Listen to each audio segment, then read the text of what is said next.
my name is Tom Stapleton, Director of the Wakefield Community Access Television Station. And today we have two people today that are going to talk to us about the new superintendent changes that are coming up. So to my right, I have Dr. Kim Smith. Hi, Tom. Nice to Thanks meet for you. having us. And to Dr. Kim Smith's right, I have Doug Lyons. Hi, Tom. He's the superintendent-elect, I call it. Okay, You know? that sounds good. And maybe this might be a good time for you to explain, because What at that this means. taping, it hasn't happened yet. Right, so there is a process. Yes. The school committee voted at a recent meeting unanimously to select Doug Lyons as the next superintendent of schools, which is really, really exciting. So the next step is they are entering into contract negotiations. So it's almost official. We're one step away from being official, but it will happen. So we're really excited about it. Yeah, I'm excited as well. Well, it's always good to have change, and I know that it was really, it was a tough choice, because some of the other people that were going up for the job, listening to them, they had some pretty good things going for themselves, but we were real happy that, at least I am, that you took the winning prize, so. I think everybody was thrilled, really and really happy. I hired Doug 3 years ago as my assistant superintendent, and I was really looking for someone who, number one, was a real core values match for our community in the Wakefield Public Schools, but number two, I was also looking for someone that I thought really projected as potentially the next superintendent. And when I met Doug, there was nobody like him. And not only did he fulfill that promise, but just has been an incredible assistant superintendent. And as you know, my commitment to Wakefield and how much I love this community and love the school system, to hear from me how thrilled I am to pass the baton to Doug Lyons just means the world to me to know that the public schools are in great hands and will continue forward in his capable, under his capable leadership. Very good. Yes, I'm flattered and I'm honored at the same time, and I think that this is just such a great opportunity. And I think you were right, Tom. I think that the other two candidates were exceptional professionals, and I'm sure that they will be superintendents, if not in this cycle, definitely in the next. Right. And so I look forward to collaborating with them as well as we kind of all embark on the next part of our careers. Well, I'd like to just sort of go down a road here a little bit to give people a little bit of a history about the both of you. So some of the questions that I'm going to ask will pertain to both of you, and of course you can answer them any way you want. Sure. So I'll start off with Kim. Where did you grow up, and did that influence you in becoming interested in teaching? It did, actually. So I grew up in Norwood, Massachusetts, which is where I still live, actually. Okay. And it really played a big role in my choice of profession. I knew I was really interested in being a teacher from when I was really, really young. I can remember as a little girl, even in elementary school, but I think a lot of kids are interested in teaching at that age. But when I went into high school, I was part of an excellent music program. And I became very, very involved in the music program there, and that influenced my wish to become a band director. I really looked at, I've always thought about teaching, and what a great opportunity to connect with kids, develop them as people, as musicians, as leaders, and really be able to give kids what was given to me. So it absolutely had a direct impact for me. And you had a lot of accolades. We do have a lot of them on record about some of the bands that you had under your control, and it did very, very well. And you became very popular around Wakefield, because every year we managed to knock out the winning run there, or whatever. But it was a lot of fun. Yeah, we built a great program here, and I'm so grateful for Tom Bankert, who is just an amazing professional. Another example of really picking the right person to pass the baton to, and he's been able to really continue to flourish with the program, and so it's good stuff. And how about you, Doug? I grew up in Watertown, Mass, and I grew up on what they call the south side of Watertown, which is right near Newton Corner. And you know, I attended a small neighborhood school, And my education in the public schools there were really formative. I think, coaches and teachers that I had, especially at the secondary level, especially at high school, really left a lasting impression on me. And I think I was probably a sophomore in high school when I really made the decision that I wanted to be a math teacher. And as it turned out, I went to school and I ended up becoming a marine engineer, kind of by accident. And I worked in that field for several years, and then finally had the opportunity to transition to become a math teacher and a science teacher and a coach. And it was one of the best moves I've ever made in my life. And so I feel like I've just been so blessed and so fortunate to have people guide me along the way and to be here. Yeah. Very good. Well, let me stay with you, Doug. Now, both of you have been in the field for quite a while. Kim, you've been in it for 35 years, and Doug, 24. Was there ever a time when you thought, did I make the right decision? We'll start with you, Doug. So, as I just said, teaching for me was kind of a career change. Yeah. So I had gotten a pretty fair sense of what I didn't want to do for a long time. Yeah. And the minute I stepped into a classroom and onto an athletic field, I knew that not only did I make the right choice for me, but I made the right choice for my family. It was I just loved it from the minute I started doing it, to be completely honest. And even a challenging day at school has always felt like a great day in context. Mm-hmm. Wow, that's great. And so so nothing but very positive. So I don't think I made the wrong choice at all. How about you, Kim?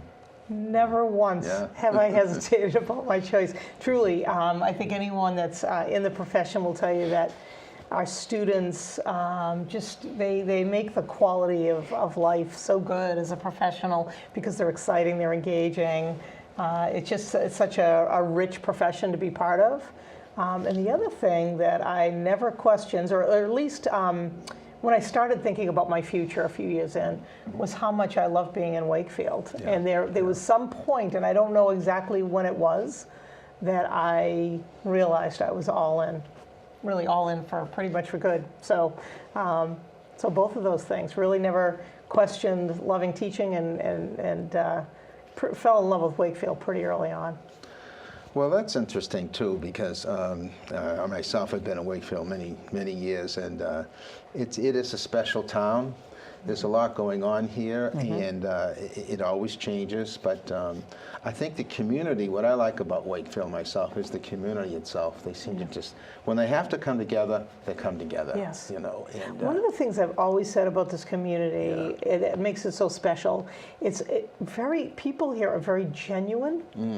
I agree. Really, like a genuine, kind of a humble. It's like I think communities have characteristics or a character as any group of people do, and I just feel like Wakefield's just this incredibly. I told Doug when he first came that it's people are really genuine. They love their schools. They are really supportive. They want what's best for kids, and they're. I don't know. Did you really? It is. It's a really special it's really place. Different. I mean, there's other communities that have other attributes too, but I don't know. I just think that Wakefield is special. Yeah. And what were you going to say? No, I was going to say I agree. When Kim and I met, and I interviewed 3 years ago for the assistant superintendent position. She said, one of the things that you're going to love about this role and this job are the people, and what I've come to kind of understand in 24 years of working in education is that the people make the place, and it is true. Here in Wakefield, there is kind of this common care and respect that people have for one another. It doesn't mean that they always agree. I don't think that they're afraid at all to tell you when they don't. Oh, no. But at the same time, it's done, I think, with a level of respect and care that is unique. I don't think it's that common today. And it makes it it's easy to come to work every day. So. Well, Kim, let me start with you again. Most people see you in your current role. What do you do in your spare time, and what is life like at home, and how do you unwind?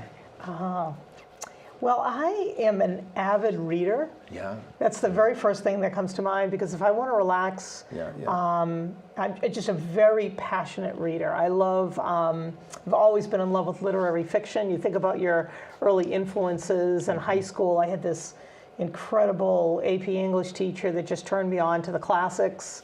She had us reading James Joyce and really dissecting it, and I don't know, that spark that she ignited.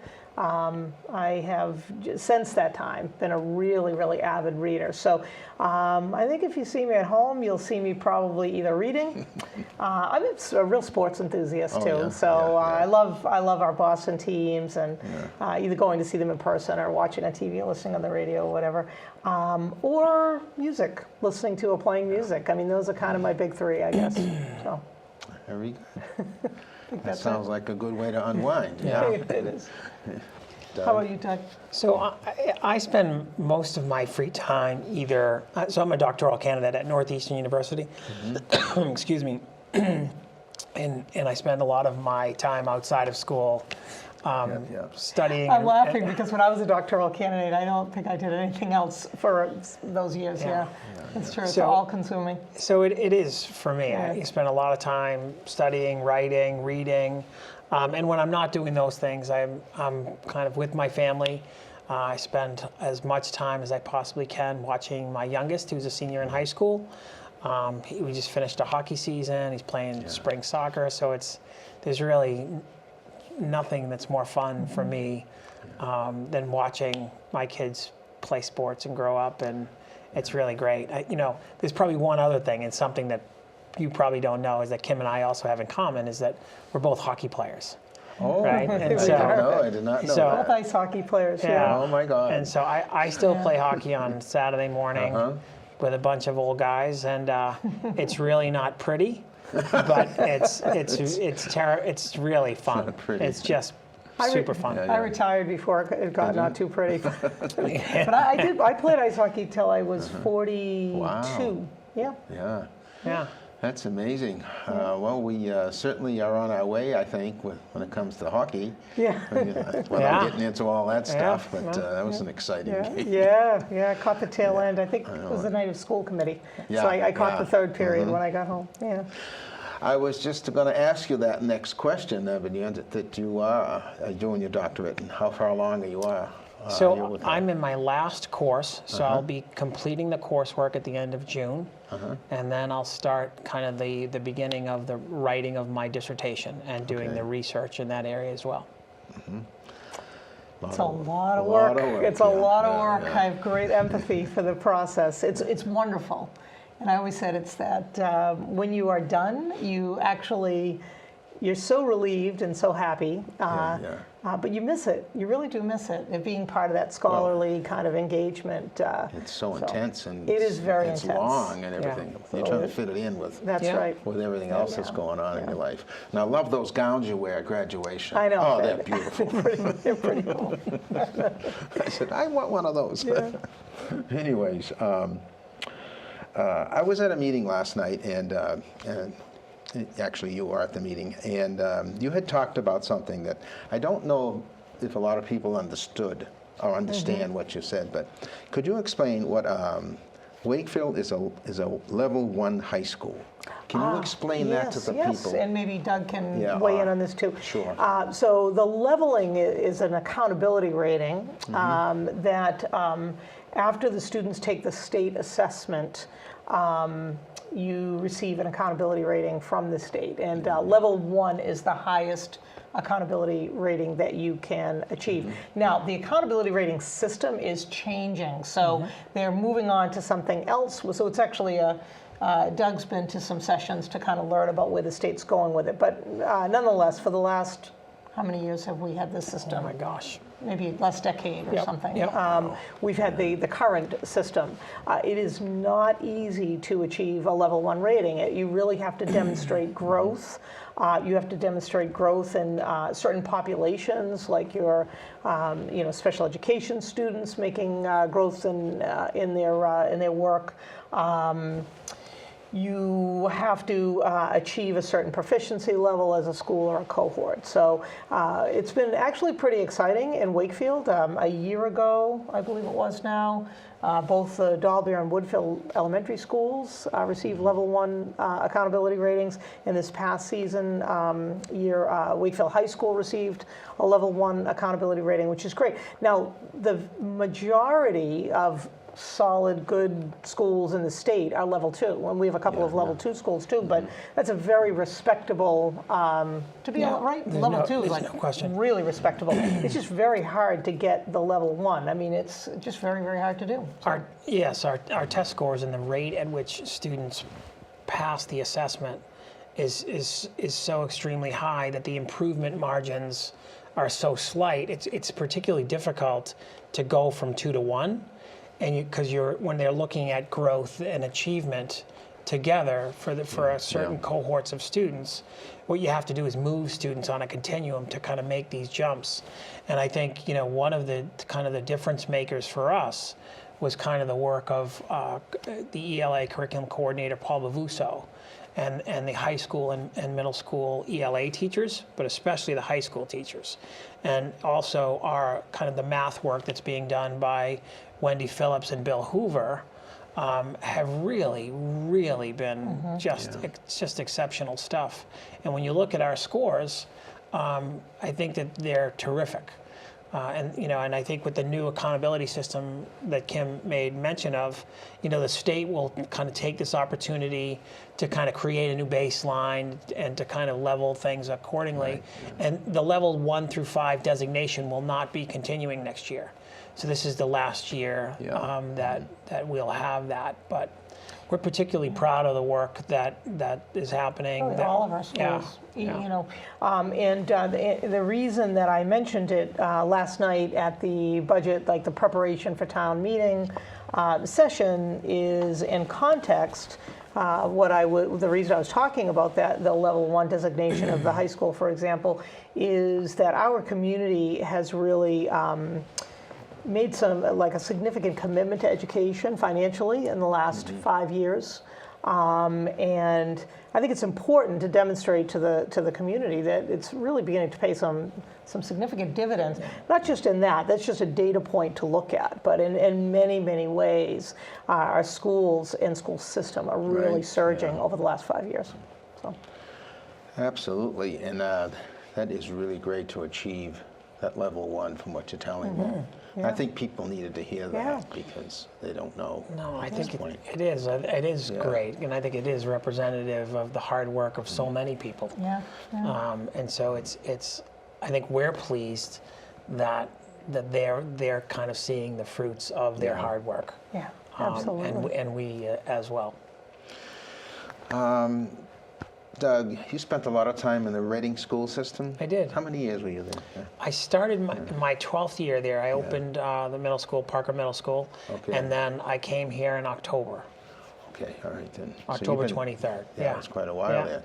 Yeah, like I said, our mutual friend there, Pat Zona, was somebody. She speaks so highly of Doug. I mean, I see her every once in a while, and I had mentioned that you had this position here, and she just was so thrilled for you and everything. Yeah. Tom, I will say that when we took Doug from Reading, essentially, or hired Doug from Reading, I can't tell you the amount of Reading community members, parents, former students that lamented the loss for the Reading Public Schools. And I know he gave so much there and really, said you people are so fortunate, so lucky to have him. And they were all so pleased for him. I mean, just it's a great opportunity for Doug. So. Well, it shows in some of the people that I know that you know. Thank you, which is Tom. Not too many, but that one there. No. That is a common response for sure.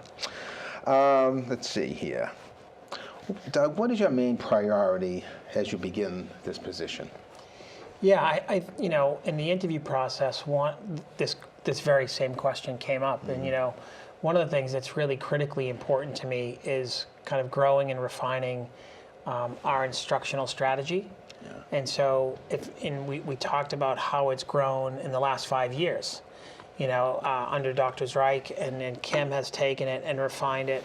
And one of the things that's particularly positive and I think worthy of note is how the theory is now matching the practice. So this document that guides us, our instructional strategy that I'm referring to, you can sit down and kind of craft the concept or craft the vision of what you want to see. There's another thing entirely to coach people kind of into the practices to see this in the work of teaching and learning. And I think we're definitely there. And I think, Kim may note the fact that the schools are so well supported, and I think people are really starting to kind of move into spaces that we weren't in, even a few years ago. So I think that the first priority is to continue to grow relationships and to kind of develop the instructional strategy from where it stands right now. So I might just weigh in a little bit there too, because yeah. I think really what Doug is talking about is so critically important. From the time Dr. Zreich arrived, he and I in partnership together, and then the continuity from him to me. Then Doug and I have worked together for 3 years side by side, and now the continuity from me to Doug. All around this very clear strategic plan, this sort of map, if you will, for how our core values, our vision, our mission, our strategy toward excellence for the school system. And we talked about some of the dividends that are already paying off. And I talked last night that it's the financial commitment, but the other piece of it is this map, this roadmap of this strategy. And so, recently a few people have said, geez, Kim, there's a lot of changes coming our way.